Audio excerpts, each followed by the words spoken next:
लोगों को जैसे हमसे आप सवाल कर रहे हैं, किसी भाजपाई से तो सवाल करने का अवसर ही नहीं है, यह सवाल ही नहीं है।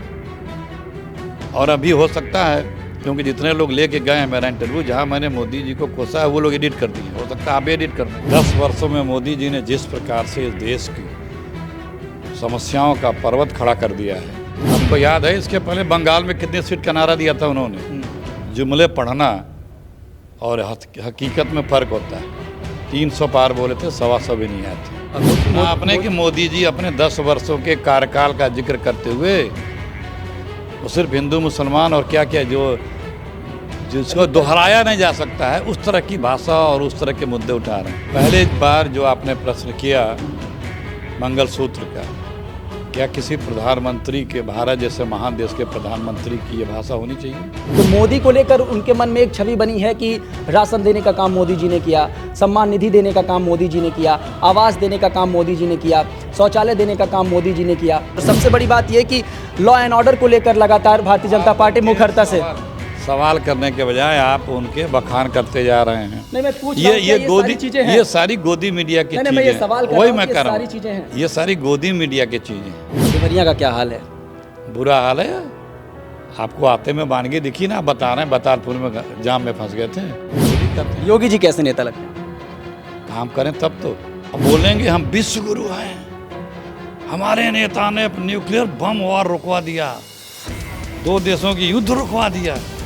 भैया एक पर्चा सही सलामत करा दो, लड़के नौकरी पाए। राहुल गांधी का भविष्य क्या होगा? राहुल गांधी इस देश की उम्मीद है। जितनी बातें उस व्यक्ति ने पिछले 10-15 वर्षों में बोली, सब सही हुआ।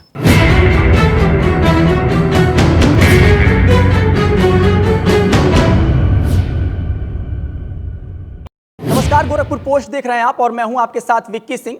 गोरखपुर पोस्ट की चुनावी यात्रा लगातार जारी है और इस कड़ी में अभी हम मौजूद हैं देवरिया लोकसभा क्षेत्र में और लगातार लोगों से ये जानने की कोशिश कर रहे हैं कि आखिर इस बार 2024 के लोकसभा चुनाव में किसकी तरफ जनता का मूड है और जो सांसद प्रत्याशी हैं या उम्मीदवार हैं वो किस तरीके से जनसभा कर रहे हैं, किस तरीके से लोगों को लुभाने में कामयाब हो पा रहे हैं और असल मुद्दे क्या हैं इस बार लोकसभा चुनाव को लेकर।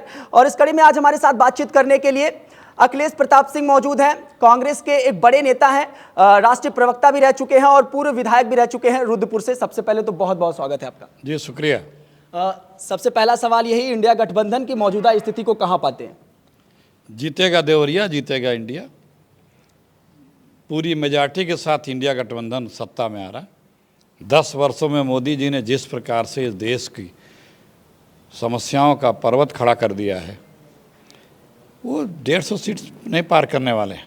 वो 400 का नारा भी दे रहे हैं और पिछले 10 वर्षों में जिस तरीके से उन्होंने तमाम वादे किए थे उसमें वो जब बयान देते हैं तो लगातार ये भी कहते हैं कि खरे उतरे हैं उन अपने बयानों पे और लगातार विकास का जो मुद्दा गिनाते रहते हैं उस पर भी वो लगातार बातें करते रहते हैं। 400 सीट का नारा भी दे दिए हैं, आप कह रहे हैं कि 150 पे सिमट जाएंगे। आपको याद है इसके पहले बंगाल में कितने सीट का नारा दिया था उन्होंने? जुमले पढ़ना और हकीकत में फ़र्क होता है। 300 पार बोले थे, 125 भी नहीं आए थे। महाराष्ट्र में कितने का नारा दिया था? 150 का नारा दिया, 200 का नारा दिया, 100 भी नहीं आए थे। इसी तरह हर स्टेट में उन्होंने इसी तरह के नारे दिए हैं, क्योंकि जुमलेबाज पार्टी है वो। और किया क्या है, किसी अपने काम का जिक्र कर रहे हैं आदरणीय मोदी जी। कभी सुना आपने कि मोदी जी अपने 10 वर्षों के कार्यकाल का जिक्र करते हुए वो सिर्फ हिंदू मुसलमान और क्या क्या जिसको दोहराया नहीं जा सकता है, उस तरह की भाषा और उस तरह के मुद्दे उठा रहे हैं? अभी कल का मोदी जी का बयान आया है, परसों का। उन्होंने कहा है कि कांग्रेस की सरकार आ जाती है तो औरतें जो है, मंगलसूत्र जो है वो नक्सलियों के हवाले कर दिया जाएगा, इस तरीके का बयान है। और समय समय पर जब भी लोकसभा चुनाव होता है तो 2006 का मनमोहन सिंह का वो लाइन कोड करते हुए नजर आते हैं, जिसमें उन्होंने कहा था कि भारतीय संसाधनों पर पहला हक अल्पसंख्यकों का होगा।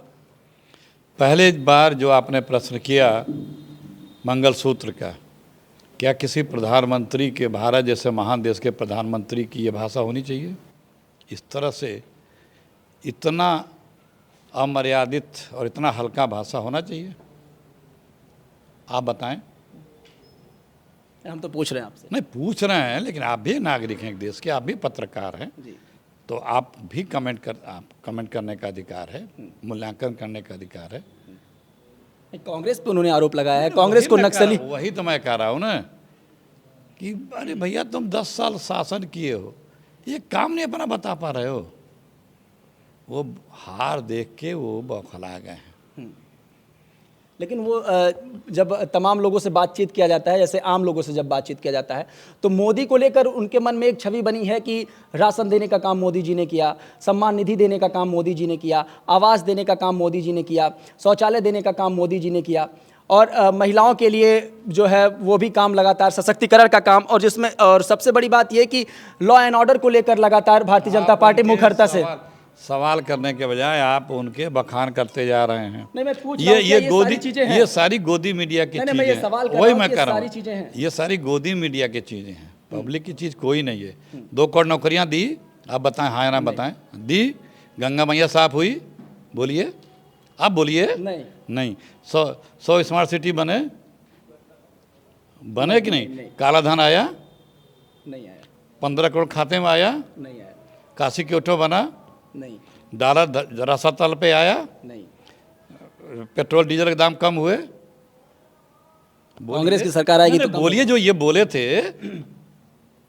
सब आप बता रहे नहीं हुआ। महंगाई घट गई? 15 करोड़ 15 लाख वाला तो जुमला उन्होंने कह अरे दिया था। आपको मैं ये सारे मोदी जी ने कहा था मैं करके दूंगा, आप बता रहे कुछ नहीं हुआ। अंतर समझ लीजिए। देवरिया का क्या हाल है? बुरा हाल है।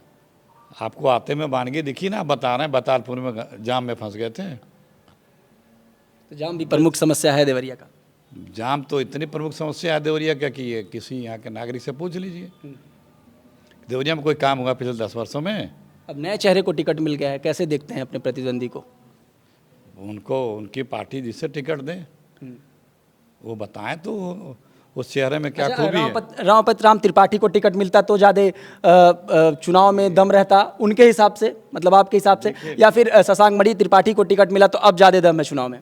जिसको भी चाहे अब बीजेपी टिकट दे, बीजेपी के किसी प्रत्याशी में कोई दम नहीं है, क्योंकि बीजेपी पिट चुकी है इस जनता के दरबार में। झूठ बोलती है। देवरिया को सिर्फ बीजेपी ने देवरिया के साथ दगा किया है। इसी देवरिया जनपद में 2018 में जीआईसी के ग्राउंड में केंद्रीय भूतल परिवहन मंत्री गडकरी जी, तत्कालीन केंद्रीय मंत्री कलराज मिश्रा जी, तत्कालीन उत्तर प्रदेश के उप मुख्यमंत्री केशव प्रसाद मौर्य ने देवरिया के रिंग रोड बाईपास का शिलान्यास किया था और खूब अपनी तारीफें बटोरी थी और ताली पीट पीट के बताया था कि देवरिया कितना बड़ा प्रोजेक्ट मिल गया। वो सड़क है कहाँ? आप दिखा सकते हैं या कोई बीजेपी नेता दिखा सकता है?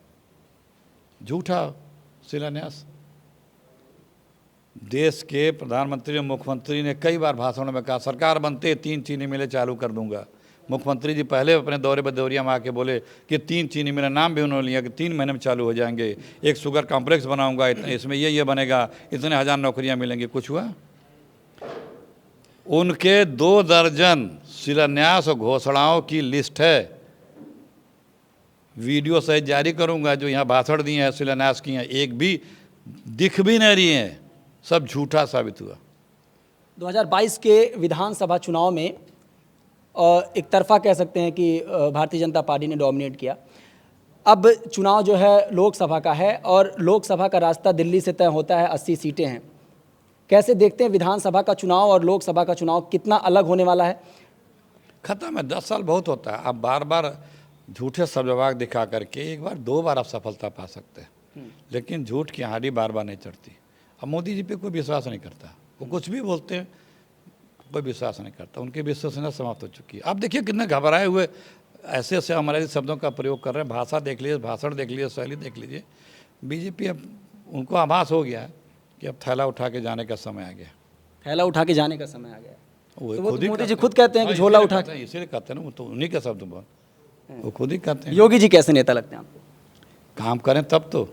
फिर भी अभी तक जो कार्यकाल 8 साल से हैं, आप बताइए कितने पर्चे इस यूपी में बच्चों के नौकरियों के भर्ती के कितने एग्जाम्स हुए? अब कोई ऐसा है कि जो कंप्लीट हुआ? सबके पर्चे लीक हुए कि नहीं हुए? कितने पर्चे लीक हुए? 17-18 19 पर्चे लीक हुए यूपी में, कंप्लीट नहीं हुए। अब बोलेंगे हम विश्व गुरु हैं, हमारे नेता ने न्यूक्लियर बम वॉर रुकवा दिया, 2 देशों की युद्ध रुकवा दिया। भैया एक ठे पर्चा सही सलामत करा दो, लड़के नौकरी पा जाए। जो बोले थे 3 ठे चीनी मिल चलवा देंगे, मेरे मालिक कुछ चलवा देते तो हम जानते हैं कि आप में कुछ आखिर देश क्षमता का है। कैसा स्ट्रक्चर है सर कि जब विद्यार्थियों की परीक्षा होती है तो वो लीक हो जाती है, और इतना बड़ा लोकसभा चुनाव होता है उसमें धांधली कम नजर आती है। क्यों लीक होता है? इसी बिहार में जब तक ज्वाइंट सरकार थी तो हमारे तेजस्वी यादव डिप्टी सीएम के समय जो परीक्षाएं हुई कोई लीक नहीं हुई, और जैसे वो हटा परीक्षा भी लीक हो गई। तो बीजेपी के राज में ही बच्चों के नौकरियों की परीक्षाएं क्यों लीक होती हैं? जहां बीजेपी है 30 लाख नौकरियां केंद्र सरकार में खाली हैं, क्यों भर्ती नहीं करते हैं? आप लोगों को जैसे हमसे आप सवाल कर रहे हैं, किसी भाजपाई से तो सवाल करने का अवसर ही नहीं है, यह सवाल ही नहीं है। और अभी हो सकता है, क्योंकि जितने लोग लेके गए हैं मेरा इंटरव्यू, जहां मैंने मोदी जी को कोसा है वो लोग एडिट कर दिए, हो सकता है आप भी एडिट कर दें। नहीं तो हमारा जैसा है ये, जैसा वीडियो है वैसा ही चलेगा। क्योंकि ये सवाल है आदरणीय प्रधानमंत्री जी से भी कि भैया 20 परीक्षाएं आप डबल इंजन बताते हो, 4 इंजन आपके पास है, लोकसभा भी है, विधानसभा की भी बहुमत है आपको, जिला पंचायत भी आपके पास है, नगर पालिका भी आपके पास है, और परीक्षा क्यों लीक हो रही है? जो सरकार 8 सालों में एक भी परीक्षा कंप्लीट न करा पाए, नौजवान बेरोजगार होकर के जो 18 साल के थे 2014 में, वो आज 28 साल के हो गए, ओवर एज हो गए। अब उनके इस जन्म में सरकारी नौकरी का ख्वाब तो नहीं पूरा हो सकता ना। ऐसी निकम्मी सरकार को के साथ क्या सलूक करना चाहिए जनता को, या नौजवानों को क्या सलूक करना चाहिए? तो ये जनता के बीच जब जा रहे हैं तो ये चीज़ों को समझ पा रही है खूब गुस्सा है, बता देगा। अग्निवीर उनको चाहिए 40 साल के लिए सरकार, मुझको एक बार और दीजिए, एक बार और दीजिए। आप फौजियों को, लड़कों को 4 साल की नौकरी, वो भी अग्निवीर को, और उनको चाहिए 20 साल का सरकार। क्या लोग समझ नहीं रहे हैं? वल्लभ जी खूब पानी पी पी के जो है बीजेपी की बुराई कर रहे थे मीडिया चैनलों पे, फिर जो है भारतीय जनता पार्टी का दामन थाम लिए। ठीक है, उनकी मर्जी जाए। भाजपा के पास अपने लोग है ही नहीं है तो क्या करेंगे? वहाँ जाके क्या कोई करता है? वहाँ किसी का वॉइस है? कभी दोबारा वल्लभ जी का अपने मीडिया पे या कहीं आकर के बोलते सुना? वहाँ 2 ही आदमी बोलेगा, बाकी तो सबको सुनना है। कौन कौन? अमित शाह और मोदी जी। अब आप सब जानते हैं, आप लोग तो आप लोग से तो क्या? एक छोटा छोटा सवाल पूछ लेते हैं, बस आपको 2-4 लाइन में जवाब दीजिए। मोदी जी कैसे नेता लगते हैं? मोदी जी वैसे नेता लगते हैं कि जो एक परीक्षा बच्चों का न कंप्लीट कर पाए तो उसको कैसा नेता कहा जाना चाहिए। राहुल गांधी का भविष्य क्या होगा आने वाले समय में? राहुल गांधी इस देश की उम्मीद है। जितनी बातें उस व्यक्ति ने पिछले 10-15 वर्षों में बोली है, सब सही हुआ है। जितने प्रेडिक्शंस किए हैं, चाहे काला धन का किया हो, चाहे कोरोना का किया हो, चाहे जीएसटी का किया हो, चाहे चाइना के बारे में किया हो, चाहे सरकार के बारे में, सब सही हुआ। इस बार के लोकसभा चुनाव में अखिलेश यादव की छवि अगर बेहतर बनती है या बनती हुई नजर आती है तो आने वाले 2027 के चुनाव में किस तरीके से देखते हैं समाजवादी पार्टी? बेहतर है ये उनकी छवि, बात नज़र क्या आती है? उनकी छवि बेहतर ऑलरेडी है। हमारे इंडिया गठबंधन में दर्जनों ऐसे नेता हैं जो आदरणीय मोदी से 10 गुना बेटर प्रधानमंत्री के मटेरियल हैं। योगी जी के बारे में अगर 2 लाइन बोलना हो कुछ? क्या बोला जाए उनके बारे में? किस बारे में बोला जाएगा? जो आदमी बोल के जाए कि हम ये बना देंगे, न बना हो। जो आज जिस आदमी के रिजिम में परीक्षाएं न हो पा रही हो कंप्लीट, क्या कहा जाए उनके लिए? 8 साल में आप एक चीनी मिल नहीं चला पाए, आप रिंग रोड बोले थे बाईपास नहीं बना पाए, आप फ्लाईओवर कहे तो नहीं बना पाए, नौकरियों की एक नौकरी कंप्लीट नहीं करा पाए, क्या कहा जाए? अब जनता तमाम ऐसे लोकसभा क्षेत्र हैं जहां पे जो पब्लिक है वो प्रत्याशी ना देख के मोदी जी के नाम पे वोट कर दे रही है कि अरे छोड़िए सांसद जी का नाम ये जो है आपकी लोगों की गलतफहमी है। नहीं, मैंने कई ऐसे वीडियो किया है सर। ठीक है, वो यही कह रहा है क्योंकि उनके किसी कैंडिडेट में कोई दम है नहीं, तो क्या करेंगे वो? तो मोदी जी को नाम पे अब मोदी जी के अलावा किसी दूसरे के नाम लो तो पार्टी से भी निकाल जाएंगे। तो मांगा करें, लेकिन अब मोदी जी के नाम पे वोट नहीं है। लोग भाई देखिए विश्वसनीयता नहीं रही ना, जो बोला कुछ किया नहीं। मैंने आपसे पूछा ना कि ये मोदी जी ने कहा था और आपने कहा नहीं हुआ। अब देखेंगे वो इस चैनल में कि वो आता है कि नहीं आता बिल्कुल है। आएगा। हाँ, वो देखते हैं। तो किस बात का फिर भाई, एक प्रधानमंत्री जिसके जुबान की कीमत सबसे सर्वोत्त होना चाहिए, और उन्होंने अगर कुछ कहा है तो उनके पास तो इतनी ताकत है, क्लियर मेजॉरिटी 2/3 बहुमत है, सब कुछ है, उसके बाद भी अगर वो काम नहीं कर रहे हैं जो वादे किए थे, तो इसका मतलब वो झूठे वादे ही किए थे, करना नहीं चाहते हैं। तो उसकी विषय फिर कहाँ बची? तो शशांक मणि त्रिपाठी को कहाँ पा रहे हैं इस चुनाव में? जहाँ पे पहले थे वहीं मिलेंगे आपको। चलिए, हमारे साथ अखिलेश प्रताप सिंह मौजूद थे और तमाम विषयों पे हमारी बातचीत हुई, खासकर ग्लोबली मुद्दे पे जो केंद्र को रिलेट कर रही है उस मुद्दे पर ज़्यादा बात हुई, और इस बारे में बात हुई कि देवरिया का फ़िलहाल क्या हाल है, किस तरीके से देवरिया का ये आम चुनाव होने वाला है, किस तरीके से लोग सोच रहे हैं, और खासकर अखिलेश प्रताप सिंह क्या सोच रहे हैं देवरिया लोकसभा क्षेत्र को लेकर, और किस तरीके का अप्रोच इस चुनाव में रहने वाला है, और जनता का किस तरीके का अप्रोच रहने वाला है, क्योंकि ये चुनाव देश की दिशा और दशा तय करने वाला चुनाव होगा। ये चुनाव शायद ये भी तय करे कि क्या नरेंद्र मोदी तीसरी बार प्रधानमंत्री की गद्दी पे बैठेंगे या नहीं। ये चुनाव यह भी तय करेगा क्या इंडिया गठबंधन से कोई प्रधानमंत्री का चेहरा बनने वाला है या नहीं। बहुत कुछ तय करने वाला ये चुनाव होगा। बाकी देखना दिलचस्प होगा 4 जून को जब रिजल्ट आएगा तो बहुत कुछ देश के सामने आने वाला है। बाकी अन्य खबरों के लिए बने रहें गोरखपुर पोस्ट के साथ। मैं था आपके साथ विक्की सिंह। गोरखपुर की चुनावी यात्रा लगातार जारी है।